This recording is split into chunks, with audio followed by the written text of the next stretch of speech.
Keeping bees at home is in many ways different from commercial beekeeping. In our book series, The World Inside and Around a Beehive, we focus primarily on the example of our own beeyard. Our vision of home beekeeping, accumulated through years of personal experience, is rather original. An aspiring beekeeper who seeks to learn from a variety of different sources may find that it often contradicts the postulates expressed in other beekeeping publications.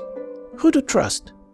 In a situation like this, it makes sense to consider the opinions of those who have already encountered similar questions and may have found answers to at least some of them. This story is about such a beekeeper. We often visit beeyards of hobby beekeepers. Not all of them look impressive. But this one caught our attention from afar. We drove off the road to the driveway. In response to our request to see the apiary, the owner readily agreed to walk us to the beehives. First of all, he introduced himself. Hi, my name is Jeff Zelstra and I'm a hobby beekeeper. I've been doing this for 4 years, in which I've learned every year, and I am never done learning. This has been a very interesting hobby for me because within the hive there are so many different things that you can learn each and every day when you take them apart. By the beekeeping standards, a person who keeps bees for just 4 years can be certainly called a beginner. However, in the course of our conversation with the bee's owner, we have noted at least a dozen of important moments worth to be adopted by other beekeepers. All beehives are painted in the same color, aligned in a strict line, raised above the ground on uniform blocks. We think that efficient control of the honeybee colonies is only possible if the number of beehives is anywhere between 2 and 10. Jeff shares his personal experience. When I purchased all my equipment, what I had anticipated doing was having 2 deep brood chambers, and then I wanted to have 3 honey supers of shallows per colony for a maximum of 10. Now I'm working about 20 to 25 colonies, and I'm finding that it is too much work to be done as a hobby. I have lost some of the intimacy that I have between each colony and understanding and remembering where all my colonies had come from, and now it becomes a little bit more of a job instead of just a hobby. I think the perfect amount of colonies for just a hobbyist who does it after work would be somewhere between 8 and 10 colonies. In our view, it is the ability to manage bee colonies' development efficiently that truly reflects the professionalism of a beekeeper and not the large number of beehives.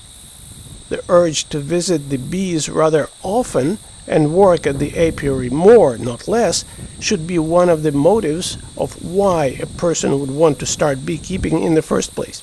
I do mine twice daily. Because I take photographs of my hive scales so that I could see what they're producing. I don't think that's too much. It's relatively close to home and I love it, so it's not a job.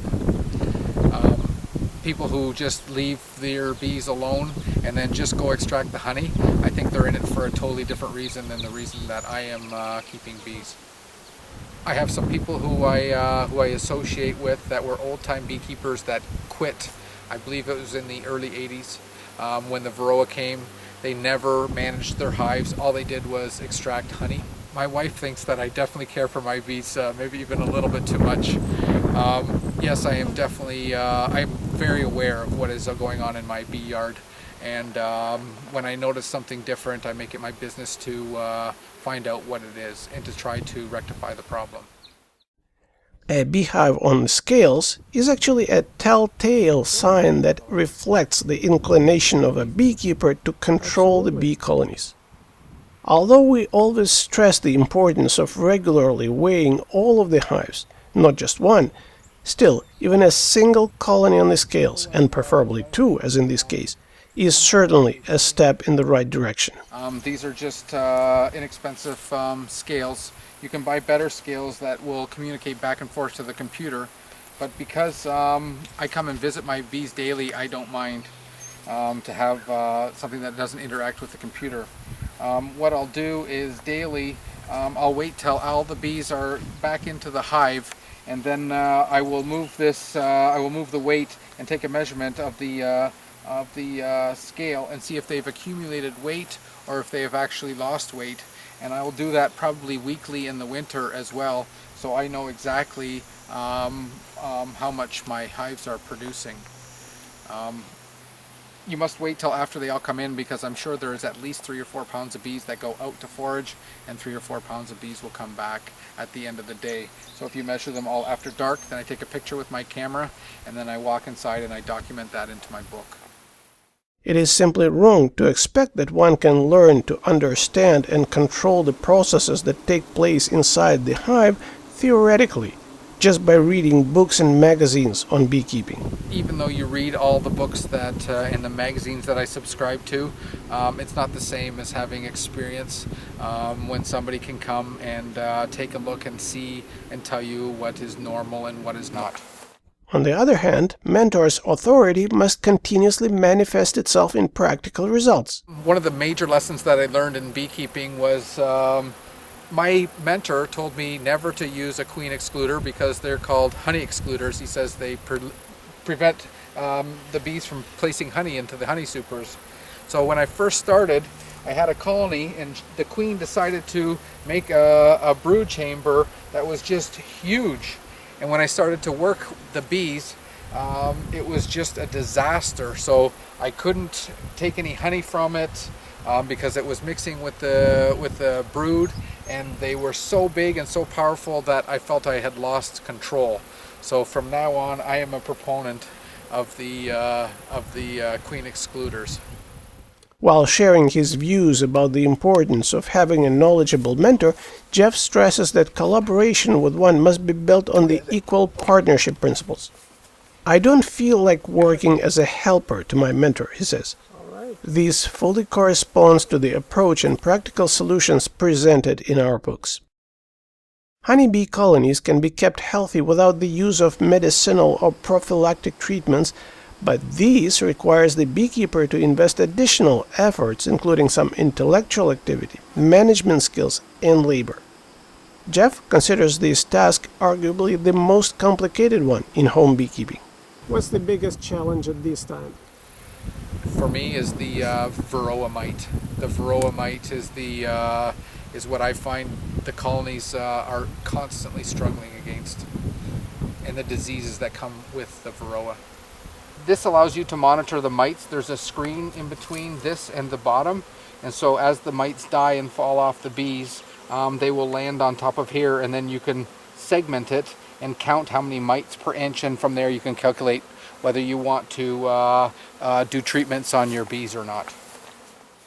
The de facto acceptable level of winter losses of honeybee colonies in Ontario is 15%. In reality, it is usually much higher year after year. In 2015, the losses were estimated at 38%, and the year before, as much as 58%. In view of these figures, it may sound incredible that even a beginner in beekeeping like Jeff may have a year with no losses of colonies at all. Yet we know this is actually quite realistic. We can say it with confidence based on the experience with our own colonies. This winter I had 100% survival, and I do not know what I can attribute to that. It definitely was not from my skill or management, and it was not from, like, we had corn planted on one side of us, we had soya planted on the other side of us, which, as we know, is full of the neonicotinoids. I guess we had a really good fall where the bees could bring in sufficient pollen. They had a plethora of different types of flora that they could survive off of, so they could have a well-rounded diet. I think it was also important that we had a couple of breaks in the winter where they could fly out and do and have cleansing flights, which I found that they didn't have the year before. And I think because they went into winter strong, they could come out this spring strong. We just want to add that Jeff has all it takes to set the goal of having all of his future winterings equally successful. And not for some hard-to-explain mysterious reason, but thanks to a proper management of bee colonies with the help of a knowledgeable partner armed with the beekeeping methods and tools that we promote. To any true beekeeper, the very thought that keeping honeybees could become more attractive if they were somehow to be made stingless sounds just funny. One would never think of protecting anything other than the face from a possible attack by some particularly nervous bee. To know bees' behavior and understand their intentions simply by the sound of their wings is one of the first skills that come with experience. People have asked me why I enjoy working with honeybees when they sting. Well, first of all, they don't sting that often, but when they do, it's kind of exciting. I find it similar to riding a motorcycle without a helmet on. They will tell you if they don't want you around, and my bees, we are standing right in front of the colonies right now, right in front of their entrances, and they are not bothering me, so I must not be bothering them. Many hobby beekeepers strive to keep records of colonies' status and their own activities. Each one ends up inventing something of their own, from inscribing special marks right on the hive bodies to keeping logbooks. Jeff went through some of these stages too. Because I beekeep by myself, I found it very hard to keep proper notes, because every time you work on your colonies, you are disrupted to put notes in a notebook. So I was very concerned about exchanging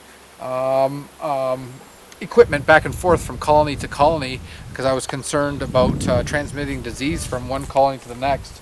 So I'd write myself all little notes on here.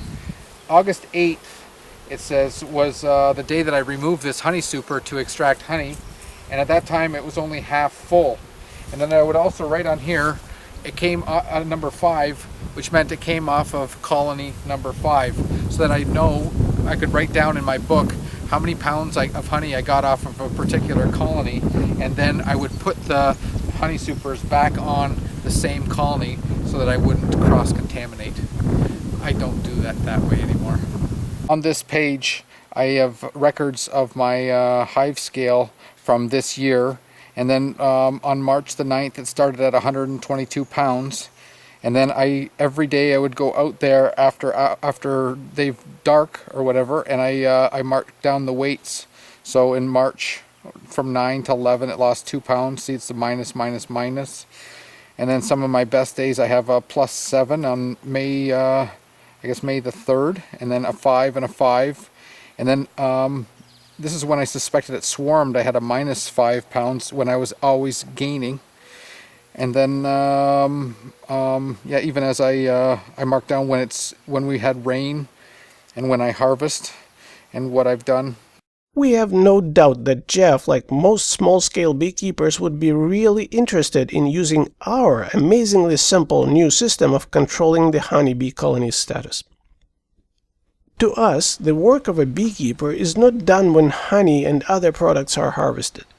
One has to find a way to bring it to customers interested to get it. Home apiaries actually have an important advantage in this respect. Even though such a beeyard is usually initiated through enthusiasm of one person, it may soon turn into a project that involves other, if not all, family members. New opportunities, joint interests give every one of them a chance to apply and develop personal, creative, and business skills. This is my wife's roadside honey stand, where we move some surplus honey that we have. It's based on the honor system.